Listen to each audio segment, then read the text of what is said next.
है, नगर निकायों के कुछ उपचुनाव हुए थे।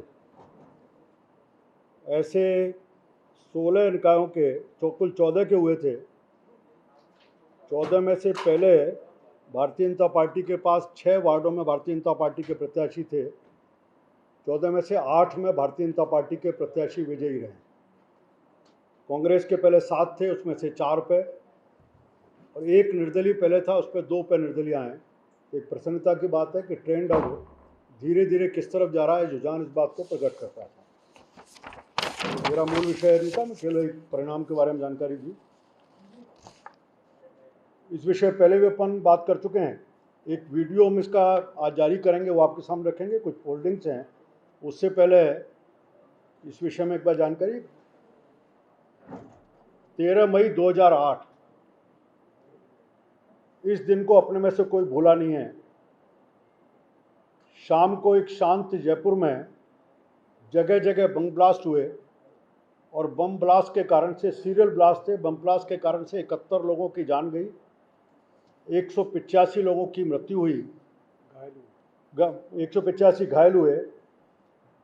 उन सब के बाद फिर एटीएस की कार्रवाई के बाद हाईकोर्ट ने उन सबको फांसी की सजा दी, और बाद में राजस्थान सरकार की लचर पैरवी के कारण माननीय उच्च न्यायालय ने उन सबको बरी किया। ट्रायल कोर्ट ने उनको फांसी की सजा दी बरा करने का। हमारा कंसर्न है कि इस विषय के ऊपर पूरी तरह से कांग्रेस का तुष्टीकरण का चरित्र सामने है। मैं 2008 की घटना को, देश में 5 घटनाएं हुई थी। उन घटनाओं में एक घटना समझौता एक्सप्रेस की थी, एक मालेगांव की थी, दरगाह ब्लास्ट की थी, हैदराबाद मक्का मस्जिद की थी, और 5वीं घटना थी जयपुर के सीरियल ब्लास्ट की। वो चारों जयपुर को छोड़ करके, समझौता एक्सप्रेस, मालेगांव, दरगाह ब्लास्ट और हैदराबाद मक्का मस्जिद, ये चारों केस उस समय की कांग्रेस की केंद्र सरकार के द्वारा एनआईए को ट्रांसफ़र किए गए, और केवल जयपुर का मामला यहाँ की एटीएस को देने का काम सरकार के द्वारा किया गया। उस समय की कांग्रेस सरकार ने इसको एनआईए को ट्रांसफ़र नहीं किया। दुर्भाग्य से उस सारे मामले को लेकर के एक देश में एक नैरेटिव खड़ा किया। हम सब जानते हैं साध्वी प्रज्ञा का विषय, कर्नल पुरोहित का, संघ के वरिष्ठ कार्यकर्ता इंद्रेश कुमार जी को इम्प्लीकेट करने की कोशिश उसमें की गई थी। इस सब के बाद एक दिग्विजय सिंह जी ने जयपुर में एक नारा दिया था, भगवा आतंकवाद का। आतंक का कोई रंग नहीं होता, लेकिन ये कह करके देश में एक नई बहस को खड़ा किया था कि हिंदुत्व में से आतंकवाद के विषय को खड़ा करने का प्रयास हुआ था। और इसमें क्योंकि मुजाहिदीन के ऊपर आरोप था, और जो आरोपी थे वो एक वर्ग से संबंधित थे, इस मामले को एनआईए के ट्रांसफ़र नहीं किया। हम उसके कॉम्प्लिकेशंस को देखते हैं। तो आज देखते हुए हालत ये है कि इसमें क्योंकि सरकार के द्वारा पैरवी नहीं की गई, इसके कारण से पांचों मुलजिम बरी हो गए, उनको सबका एक्विटल हुआ है। ध्यान में आता है कि इस तरह के इस पूरे केस में हाईकोर्ट में 48 कुछ तारीखें पड़ी, और 48 तारीखों में से एक भी तारीख के ऊपर कोई वरिष्ठ अधिवक्ता अपीयर नहीं हुआ। राजस्थान के सबसे बड़े एडवोकेट जनरल, वो 1 तारीख पर नहीं गए। छोटे छोटे मामले में अभिषेक मनु सिंघवी और सुप्रीम कोर्ट के एडवोकेट्स को मोटी फीस देकर के सरकार अपीयर कराती रही है। लेकिन इस इतने गंभीर विषय में, जो आतंक के नाते से एक बहुत ही सारे जयपुर को छलनी किया था, उस विषय को भी राजस्थान की सरकार ने किसी सीनियर एडवोकेट को इसमें साथ में जोड़ा नहीं। इस कारण से पांचों के बरी होने की बात थी, और जो तथ्य माननीय उच्च न्यायालय के सामने आने चाहिए थे, वो सही तरह से उन तथ्यों को नहीं रखने के कारण से इसकी परिणति इस बात की हुई है। आज एक में और चीज़ बढ़ती है। हम देखते हैं कि 29 मार्च को माननीय उच्च न्यायालय ने फैसला दिया। आज हम 1 महीने से अधिक, आज हम 8 तारीख को बैठे हैं, लगभग 1 महीना 9 दिन हो चुके हैं, लेकिन इसके बाद भी राजस्थान की सरकार ने इस गंभीर विषय के ऊपर, जो सबको आहत करता है, अभी तक माननीय सर्वोच्च न्यायालय में एसएलपी दायर नहीं की है। मुख्यमंत्री जी ने इस बारे में 3 बार बोला कि हम दायर कर रहे हैं, लेकिन सरकार की ढलाई इस बात से प्रकट होती है कि सरकार ने अभी तक एसएलपी दायर नहीं की। ये वही कांग्रेस पार्टी है जो अफजल गुरु के विषय को लेकर के रात को, आधी रात को, सुप्रीम कोर्ट का दरवाज़ा खड़ा करके उनकी राहत की बात करती है।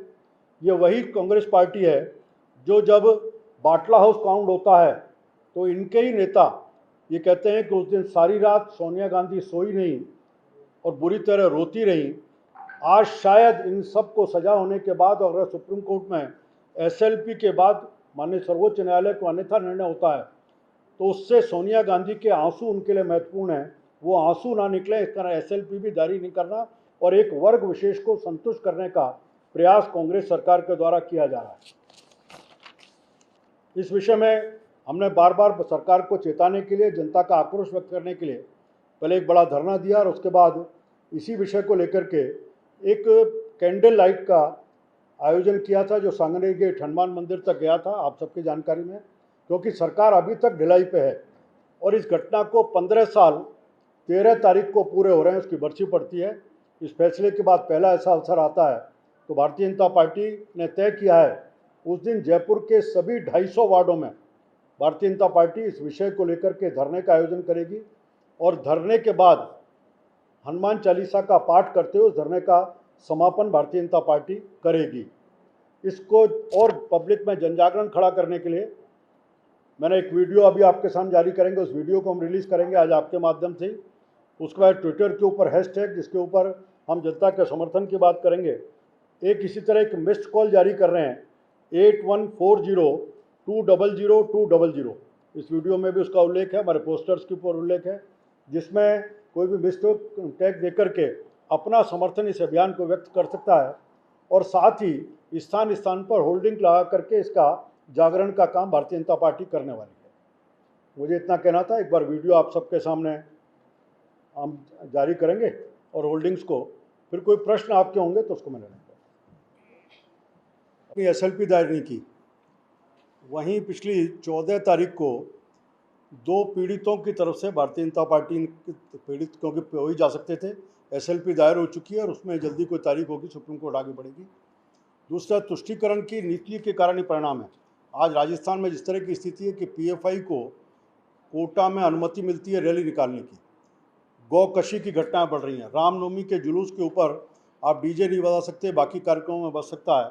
ऐसी अनेक घटनाएं हैं जिनके कारण से लगातार इस तरह के जो आतंक को प्रश्रय देने वाले लोग हैं उनके मंसूबे बढ़ते जा रहे हैं।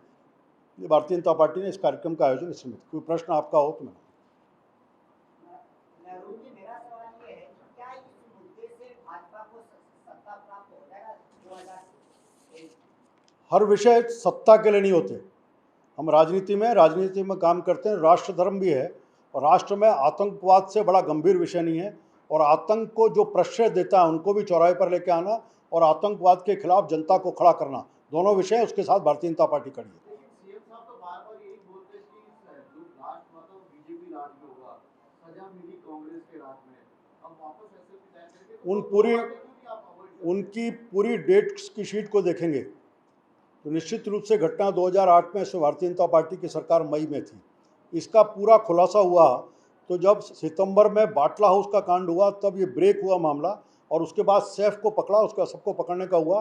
दिसंबर में चुनाव हुए और चुनाव के बाद तुरंत ही उस समय एटीएस को हमने दिया कि केंद्र में सरकार कांग्रेस की थी, मैंने जैसे बताया कि बाकी सब दे दिए, लेकिन जयपुर का मामला उन्होंने एनआईए को ट्रांसफ़र नहीं किया। इसी के साथ जनवरी में तुरंत ही आने के बाद कांग्रेस की सरकार आ गई थी। 19 में इस विषय को लेकर के ट्रायल कोर्ट का फैसला आता है जिसमें फांसी की सज़ा होती है और ये तुरंत 2018 में भारतीय जनता पार्टी की सरकार जाने के बाद आता है। ये क्लियर है कि पूरा ट्रायल बीजेपी के सरकार के समय हुआ, उसमें स्पेशल एडवोकेट, उस समय एडवोकेट्स को अपॉइंट किया गया, पूरे केस को स्पेशल केस के रूप में डील करते हुए केस किया गया, उसका परिणाम था फांसी हुई और उसके बाद की प्रोसीडिंग फिर कांग्रेस के समय हुई और परिणाम हम देख रहे हैं कि उचित पैरवी नहीं होने के कारण से जो हम लगातार एक एक इंसिडेंट देखते हैं। आप छोटे छोटे मामले में राजेंद्र राठौड़ जी एक एमएलए के मामले में एडजॉर्नमेंट की एप्लीकेशन लगाते हैं, उसका विरोध करने के लिए 25 लाख की फीस के ऊपर अभिषेक मनु सिंघवी जी आ सकते हैं, लेकिन इतने बड़े गंभीर विषय के ऊपर सुप्रीम कोर्ट का कोई वकील नहीं। पूरी लीगल बैटरी एडवोकेट जनरल के नेतृत्व में काम करती है राजस्थान में, एडवोकेट जनरल है, उनका कोई वरिष्ठ वकील वहाँ अपियर नहीं होता।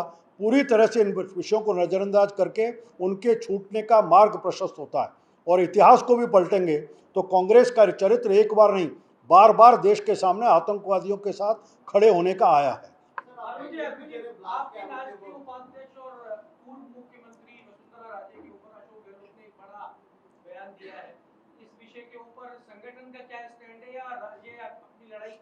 देखिए, मुख्यमंत्री जी लगातार जो काम खुद को करना है उससे बचने का प्रयास कर रहे हैं। परसों वक्तव्य देते समय उन्होंने कहा कि कांग्रेस के विधायकों को पैसे दिए गए। पहली बात तो देश के गृह मंत्री के ऊपर उन्होंने आरोप लगाया। आरोप लगाना था तो खुद मुख्यमंत्री भी हैं और गृह मंत्री भी हैं। आज एक्ट लेके आया हूँ जिसमें प्रिवेंशन ऑफ करप्शन एक्ट 1988, इसके सेक्शन 7A और 8 और साथ में सेक्शन 12, इन 3 को पढ़ते हैं तो जिसको जो रिश्वत दी जा रही है, जो दे रहा है वो भी दोषी है, जो जिसको दी गई वो भी दोषी है। और मुख्यमंत्री जी, क्योंकि आप मुख्यमंत्री और आपके जानकारी है और जानकारी होने के बाद भी आप कार्रवाई नहीं कर रहे, इसका अपशमन कर रहे हो, इसका अबेटमेंट कर रहे हो, इसलिए 120 के बी के नाते से आप भी उसमें कटघरे में खड़े होकर आते हो, दुश्मनी हो। इसलिए अच्छा हो वक्तव्य देने की जगह और दोषारोपण करने के स्थान पर आपके पास सारे तथ्य हैं, आपके विधायक आपके पास हैं। ये चरित्र बार बार देखने में आता है। एक तरफ तो आप एक ही फोन टिपिंग के आधार पर 2 लोगों को गिरफ्तार करके जेल में डालते हो और उसी फोन टिपिंग में आपके जो दूसरे लोगों के फोन टिप लेते हो, एक के साथ बैठ कर के चाय नाश्ता मुख्यमंत्री आवास में करते हो और दूसरे को मंत्री बनाते हो, उसकी शपथ ग्रहण कराने का काम करते हो। ये 2 चरित्र नहीं चलेंगे। आप चाहते हो कि अपने आप सेलेक्टिव रूप से किसके साथ काम करना है उसके ऊपर काम कर रहे हो, पूर्णता के साथ इसके ऊपर काम नहीं कर रहे। आप अपनी सत्ता को बचाने के लिए लगातार बार बार कोई ना कोई झूठ बोल करके जनता को बरगलाने का काम कर रहे हो। इस 2, 3, 4 साल के दौर में 2020 के बाद के कालखंड में राजस्थान की जनता ने सत्ता के संघर्ष को बहुत ही निकट के साथ देखा है। आप कब कब किस किस तरह से किसके साथ आपने समझौते किए, ये भी सामने है। मैंने कहा कि मैंने ओवरऑल का केवल झूठ बोल करके भ्रम पैदा करने का काम मुख्यमंत्री जी कर रहे हैं। उनको जो काम करना है उसको काम को करें, भ्रम पैदा करने का काम नहीं करें। खुद संगठन का काम नहीं है, मुख्यमंत्री जी काम है। मुख्यमंत्री जी स्वयं अपने काम को अंजाम दें। वो गृह मंत्री भी हैं, आरोप नहीं लगाएं, उसको अंजाम देने का काम करें।